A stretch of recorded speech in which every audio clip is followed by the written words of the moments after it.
Ng mga oras na 'to ay maaga nga pala akong gumising at naisipan ko na nga rin magluto ng almusal namin. Nung narinig ko nga yung boses ni Baby DJ, eto nilapitan ko nga agad siya. Tignan niyo naman itong dalawa na 'to, tulog pa nga sa ilalim ng kama. Nandito nga yung dalawa kong pamangkin kapag wala nga silang pasok.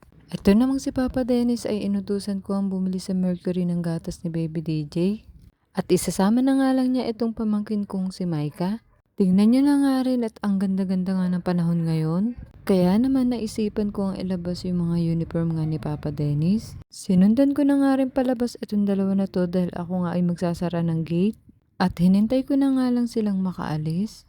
Ayan at nagbababoy pa nga si Maika, akala mo naman kung saan nga sila pupunta. Naisipan ko pa nga i-video itong mga uniform nga ni Papa Dennis at tingnan niyo naman itong dalawa na to, magkayakap pa nga sila.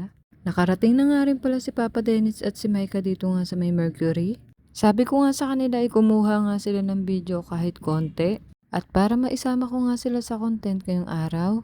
Pagpasok nga nila sa Mercury, hinahanap nga ni Papa Dennis kung saan nakalagay yung mga gatas. Dahil hindi pa nga niya kabisado kung saan nga nakalagay. Sa paglalakad-lakad nga niya dito nga sa may kabilang estante ay natuntun niya din yung mga gatas. Dahil lactum na nga yung gatas ni Baby DJ, eto tinitignan ni Papa Dennis yung mga label ng gatas. Dahil hindi hiyang si Baby DJ sa bona, eto nga yung pinalit namin sa kanya, yung lactum. Kayo ba mga mami, ano nga yung gatas ng mga baby nyo? Dahil sa mga ganyang formula milk ay pahiyangan nga lang yan. Nag-breastfeeding nga din ako kaso hanggang 3 months nga lang siya. Kahit anong masustansya na nga yung kinain ko kaso wala nga lumalabas na gatas sa akin. Mas okay nga rin sanang mag-breastfeeding para wala kang gastos sa may gatas. Kaso ano nga ang gagawin ko kung wala nga gatas na lumalabas sa akin? Sino ba namang mga nanay o mami ang ayaw magpa-breastfeeding sa kanilang anak? Siyempre lahat tayo gusto natin yun.